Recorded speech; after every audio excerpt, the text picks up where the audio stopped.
థియేటర్కి వెళ్ళారు, థియేటర్లో తిరిగారు మీరు, ఆడియన్స్ రెస్పాన్స్ మీరు ఏ బ్లాక్లు అనుకున్నారో ఆ బ్లాక్లకి కరెక్ట్గా అదే రెస్పాన్స్ వస్తుందా? ఎక్కువ 100%. సినిమాలో ఎక్కువ ఎంజాయ్ చేస్తుంది ఏదండి? నేను అన్ఎక్స్పెక్టెడ్గా వాళ్ళు ఎంజాయ్ చేస్తుంది ఎండ్ క్రెడిట్స్. అది ఊరికే అలా వేసాం మేము, వెన్నెల కిషోర్ గారికి part. Okay. But otherwise everything we are sure of those things are working అండి. క్లైమాక్స్కి మేము అనుకున్న దానికంటే ఎక్కువ రెస్పాన్స్ వచ్చింది, చాలా అసలు ఎక్కువ రెస్పాన్స్ వచ్చింది. బికాజ్ స్కోర్లో చాలా చేర్పులు చేసాము లాస్ట్ ఫ్యూ డేస్లో. And so we are like hoping okay ఇవి వర్క్ అవ్వాలని. సో అలాంటివి కొన్ని జరిగినాయి.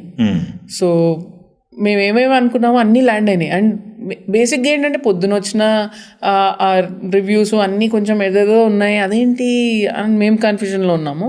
బట్ నేను మళ్ళీ చెప్పాను, సార్ మనకు ఎప్పుడు మంచి రివ్యూలు రావు, నేను చెప్తున్నాను కదా ఇది జరిగింది ఇంతకు ముందు కూడా, మీరు అది పట్టించుకోకండి వదిలేయండి అని చెప్తే, తర్వాత ఇంకా జనాల రివ్యూలు రావటం దగ్గర నుంచి the beauty was they got everything.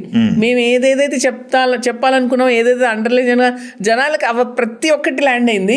క్రిటిక్స్కి అది ఎక్కలేదో ఆర్ వాట్ ఎవర్, అది వాళ్ళకు వాట్ ఎవర్ వాళ్ళు ఏదో. నాకు తెలిసి క్రిటిక్స్ కూడా ఈ మంచి అంటే మీకు సరిపోలేదేమో కానీ బట్ బాగానే మంచి రివ్యూస్ వచ్చినాయి అనిపించింది, పర్లేదు అనిపించింది.